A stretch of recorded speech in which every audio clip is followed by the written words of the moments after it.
Alright, so it's going to be an easy episode for me to shoot today. It's been a busy couple of weeks in January of productions for work, so yeah, we're doing an easy one. So on this easy episode, we are going to be doing my regular camera build out, so it will come together before your eyes here. With that, I will be talking about each of the parts that I've got for the camera build and running you through why I've chosen each of these parts.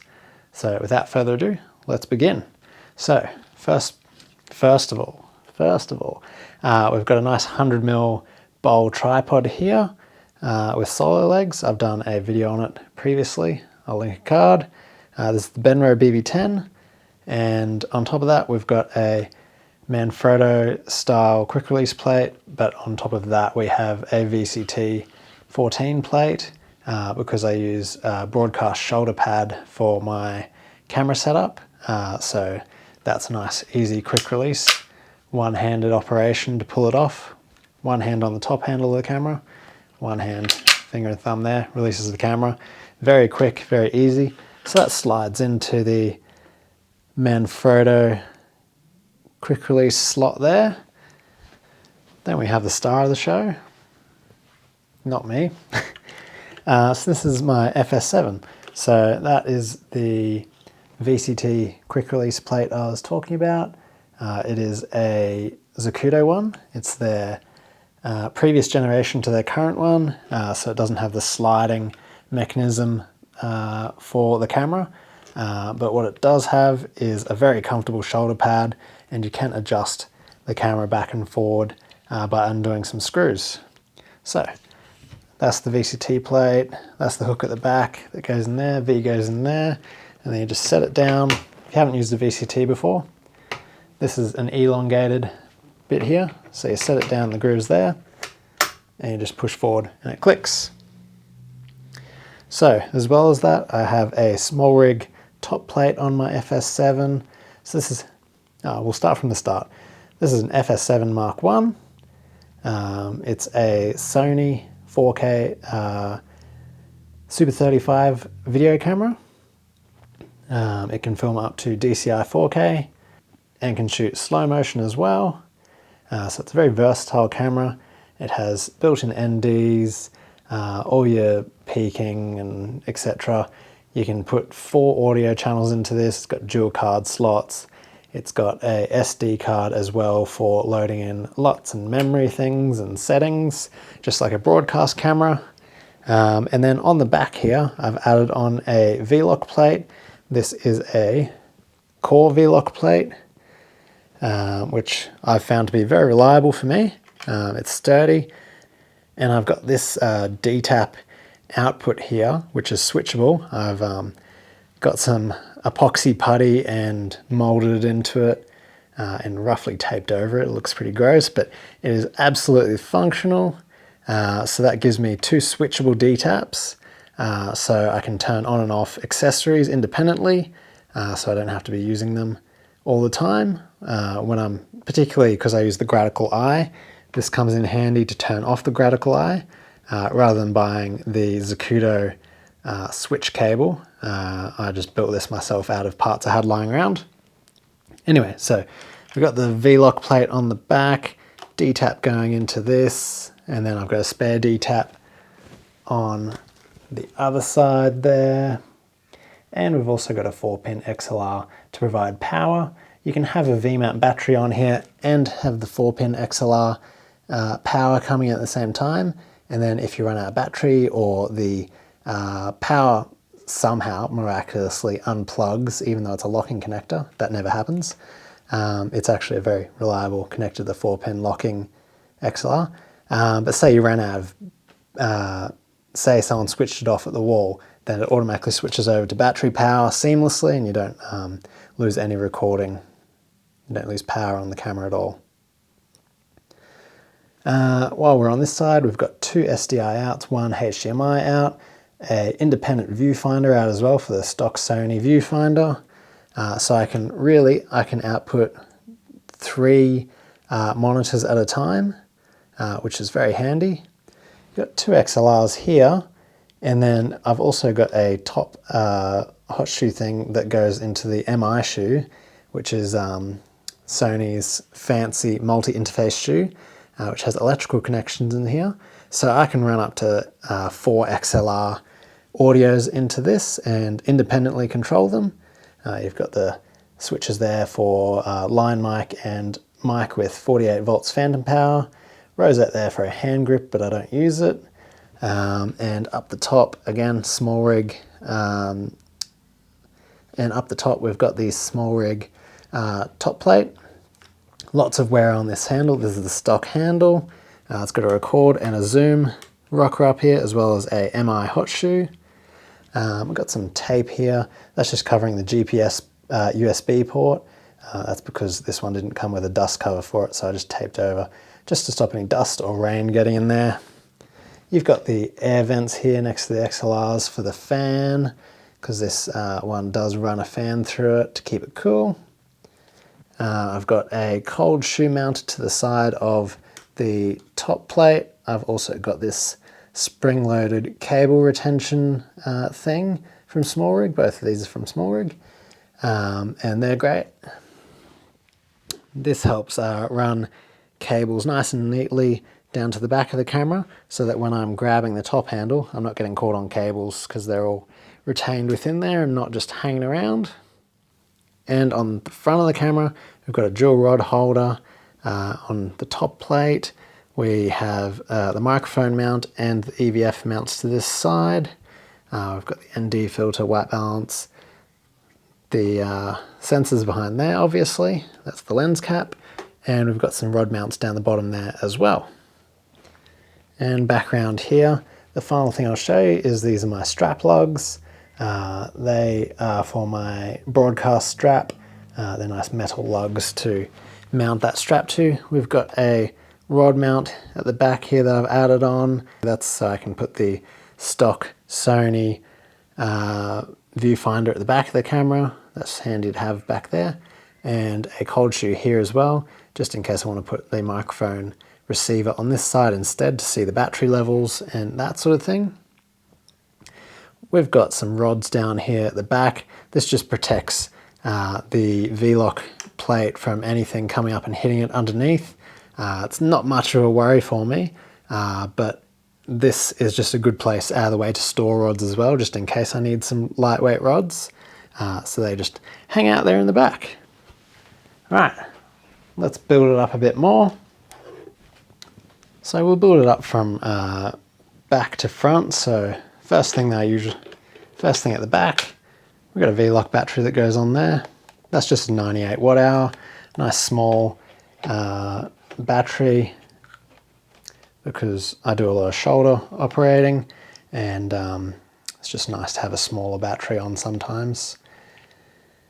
Okay, so next up we have the stock Sony monitor. It's on a Z-arm from Zacuto. This is what I consider the gold standard in articulating camera arms. So first off, we'll plug that into the viewfinder port over here. That goes in the rod mount at the back.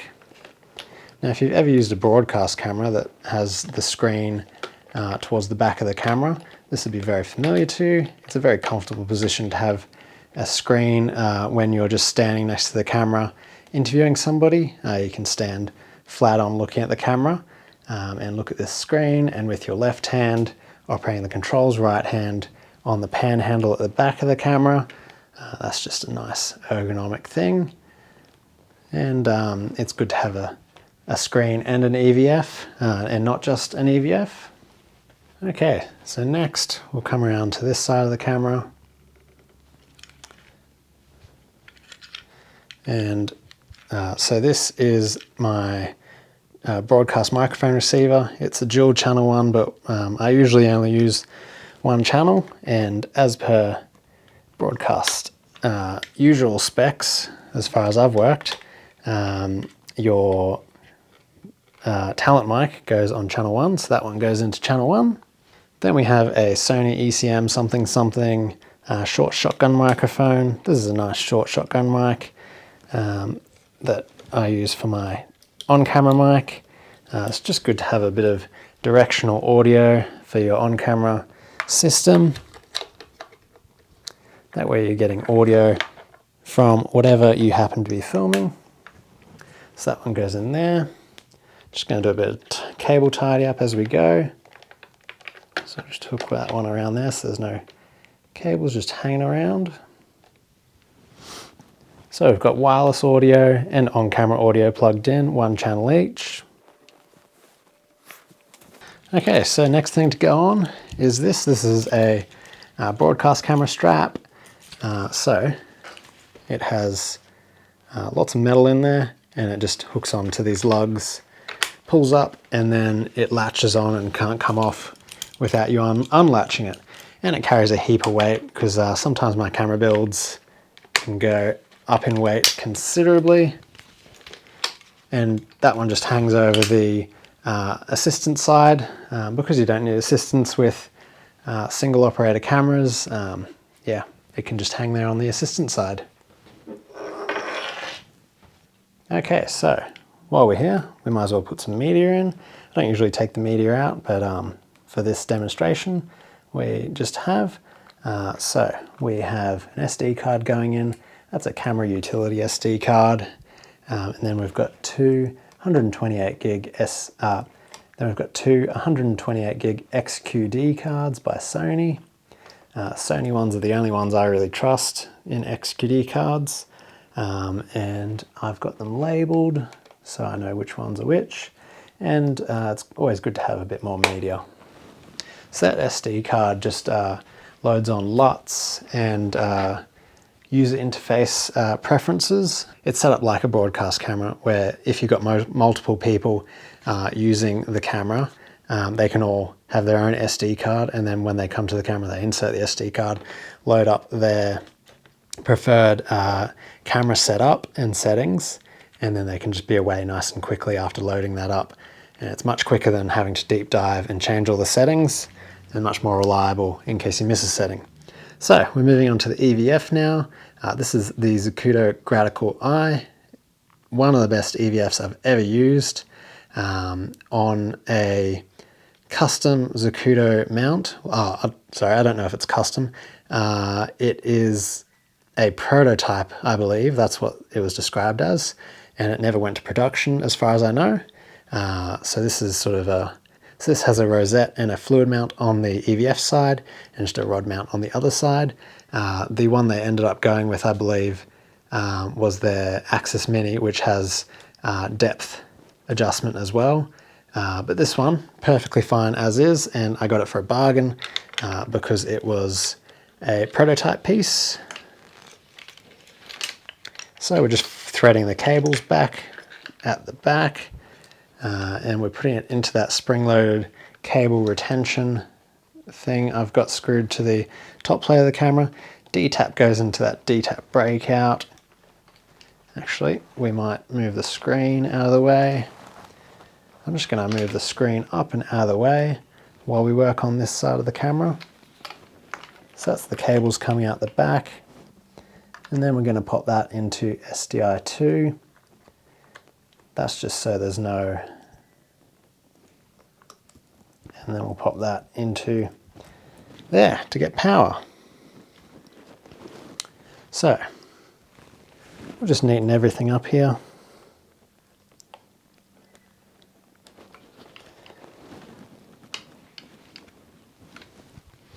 And I've just realized my tripod is not at all level.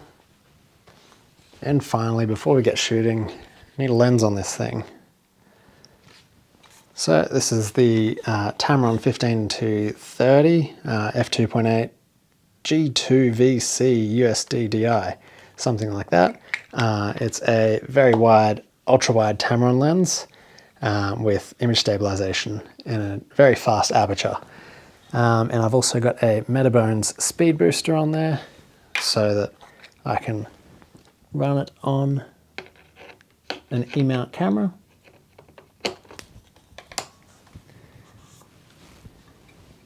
And there you have it. That is pretty close to a full frame f2 equivalent lens, which is ultra wide.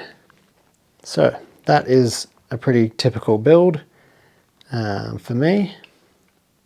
for the FS7. And it just comes off like that. You can lift it straight up and back on the VCT plate. If you haven't used VCT before and you operate off the shoulder a lot, they're very convenient and much quicker than nearly any other mount style I've had, because you can mount and dismount with one hand doing the locking and no hands doing the locking on mounting.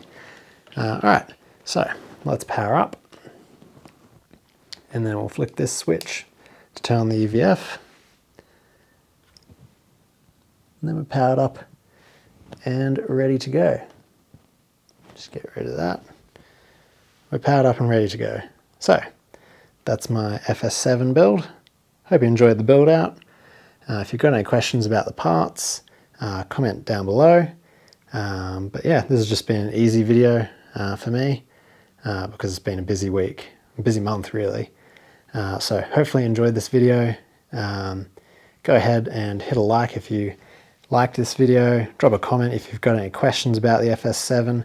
Still a very valid camera in 2022. There is a lot to like about this old camera, and it's still a beast of an all-rounder. Obviously it doesn't have much in the way of automatic settings, so if you're not a experienced shooter with manual settings in video, this is probably going to be a difficult camera for you to use. But if you're experienced with using manual settings, this would be a piece of cake for you. And with all the buttons and switches and dials, it's very easy to access all the settings. So until next video, I'll see you then.